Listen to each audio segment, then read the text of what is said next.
Line Arabian dates. இப்போ அது line லயனா டே. இது தரும் ஆரோக்கியம் இயற்கையானது. லயன் லயனா பிரீமியம் டேட்ஸ்.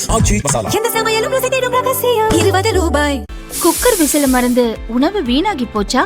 இனி அந்த கவலையே வேண்டாம். வழங்குகிறோம் உலகின் முதல் விசில் கவுண்டர் குக்கர், புதிய அல்ட்ரா குரோனோ. அல்ட்ரா என்றால் ஆரோக்கியம். நடந்து முடிந்த சட்டசபை தேர்தலில் முதல்வர் விஜய் சென்னை பெரம்பூர் மற்றும் திருச்சி கிழக்கு ஆகிய 2 தொகுதிகளில் போட்டியிட்டு 2லும் வெற்றி பெற்றார். பின்னர் திருச்சி கிழக்கில் எம்எல்ஏ பதவியை ராஜினாமா செய்துவிட்டு பெரம்பூர் தொகுதியை தக்க வைத்துக் கொண்டார். அங்கே 1,20,365 வாக்குகள் பெற்றிருந்தார். 53,715 வாக்குகள் வித்தியாசத்தில் வெற்றி பெற்றார்.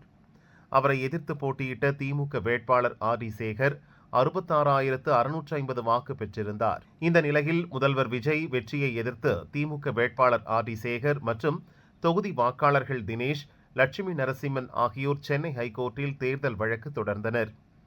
திமுக வேட்பாளர் ஆர்.டி. சேகர் தாக்கல் செய்திருந்த வழக்கில் வேட்புமனுவில் முதல்வர் விஜய் முன்னுக்கு பின் முரணான தகவல்களை வழங்கியுள்ளார்.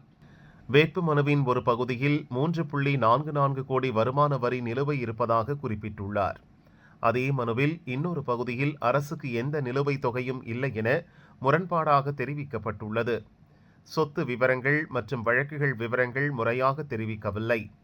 தேர்தல் ஆணையம் ஒரு தொகுதிக்கு நிர்ணயித்த 40 லட்சம் செலவு வரம்பை விட பிரச்சாரத்திற்கு பல மடங்கு அதிக செலவு செய்யப்பட்டுள்ளது. பிரச்சாரத்தின் போது குழந்தைகளிடம் உணர்ச்சி பூர்வமாக பேசி அவர்களை தேர்தல் நடவடிக்கைகளில் ஈடுபடுத்தியுள்ளனர்.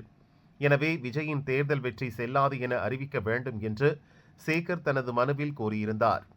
இந்த வழக்கு ஹைகோர்ட் நீதிபதி லட்சுமி நாராயணன் முன் விசாரணைக்கு வந்தது.